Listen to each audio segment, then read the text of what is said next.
Once upon a time, there was a girl, and she had such beautiful and long hair that everyone who saw her could not take their eyes off. The strands were so light, just golden. Therefore, they called her Goldilocks. For all her beauty, she was a very naughty little girl. Mom always allowed her to walk in the yard, but ordered her not to go into the woods behind their house. Goldilocks was very interested to know what is in that forest. And so, while Mother did not see, she somehow left the house into the forest. The girl walked for a long time in the forest. Either he finds a berry, then looks at a beautiful flower, then listens to how the birds sing. So she got lost in the forest. And suddenly she saw an unusual house in a clearing. Goldilocks approached him quietly. I walked around but did not see anyone. She knocked on the door, but no one answered. Then she knocked harder, and the door opened itself. Goldilocks entered cautiously. 3 bears lived in that house. One bear was dad big and shaggy. The other was a mother bear. It was smaller. The third was a little bear. The bears were not at home because they had gone for a walk in the woods. The girl entered the room and saw 3 bowls of porridge on the table. The first bowl, the biggest one, was the daddy bear. The second bowl, the smaller one, was the mother bear, and the third, the smallest, was the bear cub. Near each bowl lay a spoon, large, medium, and small. Goldilocks was so hungry that she first wanted to eat from a large bowl. She took the largest spoon, took the porridge, tasted it, but the porridge was too hot. Then she took a medium spoon, took the porridge, tasted it, but the porridge was too cold. Finally, she took a small spoon and tasted the porridge from the small bowl. This porridge was neither hot nor cold, just right. And Goldilocks ate all the porridge from the little bowl. After eating, the girl wanted to sit and saw 3 chairs near the stove, one large, another smaller, and the third, very small, with a little red pillow. First, she tried to climb into the largest chair, but could not. Then the girl tried to sit on the middle chair, but it was very hard and uncomfortable. Finally, she sat down on the smallest chair, and it was just right for her. Goldilocks liked the chair so much that she began to swing on it. The chair cracked, broke, and she fell to the floor. The girl got up and went to another room. There were 3 beds, large, medium, and small.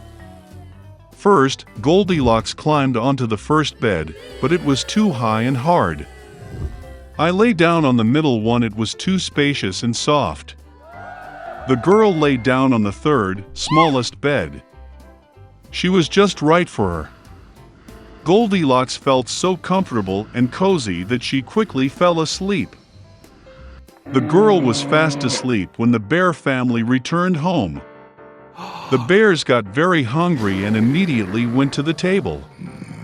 Seeing his bowl, Papa Bear got really angry. Someone was eating my porridge.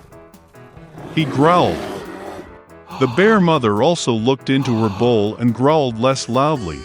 Someone was eating from my bowl too. And the bear cub, seeing his empty bowl, cried loudly. Someone didn't just eat from my bowl, he ate all my porridge. The bears smelled something was wrong, left the table, and began to look around. Daddy Bear noticed that someone moved his chair and growled in a terrible voice. Someone was sitting on my chair. The bear mother looked at her chair and complained. Someone was sitting on my chair and moved it from its place. And then, the bear looked at his broken chair and again cried loudly. Someone did not just sit on my chair, but broke it. All 3 bears went cautiously into the bedroom. Someone was lying on my bed and crumpled it. Papa Bear roared in a terrible voice. And someone was lying on my bed too and crumpled it, growled the mother bear. The teddy bear looked at his bed and cried again. Someone was lying on my bed. And then he saw the girl and squealed in a thin voice, and still sleeps in her. Dad and Mom bears came to the bed and saw that a little girl was sleeping there. Goldilocks woke up from the cry of a bear cub, and was very frightened. There were 3 bears in front of her. She instantly jumped out of the house and ran wherever her eyes looked, without looking back. The girl ran for a long time. She was very tired, and then she saw her mother, who was looking for her missing daughter in the forest. Since then, Goldilocks always listened to her mother and did nothing without her permission. She became a very obedient, kind, and good girl. Once upon a time, there lived a poor widow, and she had a son, Jack, and a cow, Belyanka. The cow gave milk every morning, and the mother and son sold it in the bazaar, and that was how they lived. But once Belyanka did not give milk, and they did not have food. Mom decided to sell the cow and open a shop with the proceeds. Jack took the rein in his hands and led the cow to the market. No sooner had he arrived than he met some wonderful old man. He said he would like to trade Jack's cow for beans. And with these words, he took out a handful of some strange beans from his pocket.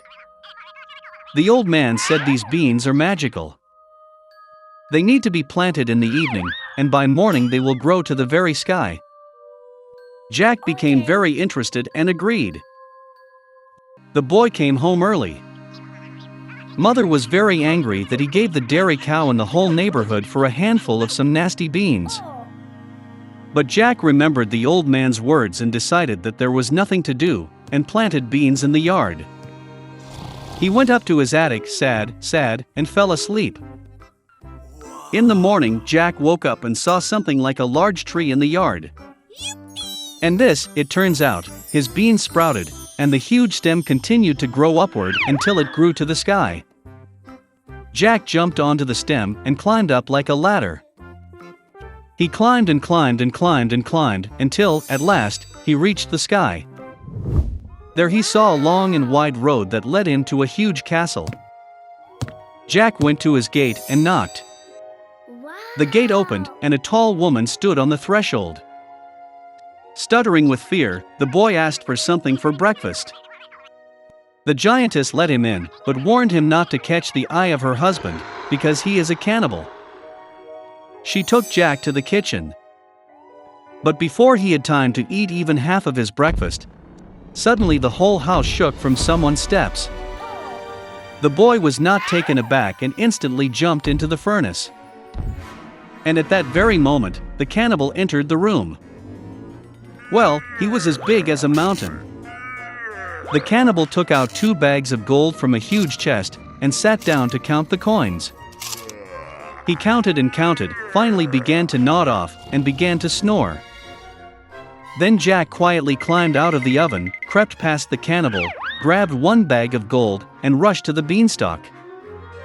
He threw the bag down, and he began to go down the stem lower and lower, until, finally, he found himself at his house. Jack told his mother everything that had happened to him, and handed her a bag of gold. They began to live on the money that was in the bag.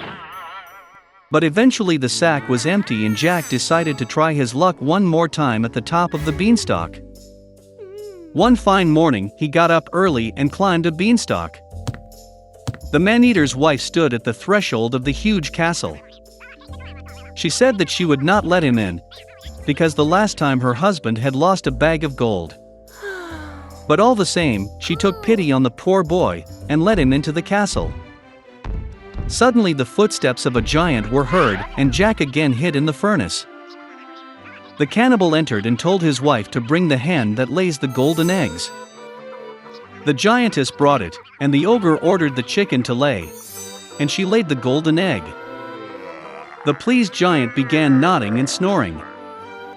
Then Jack climbed out of the oven, grabbed the golden chicken and rushed to the beanstalk. The boy returned home.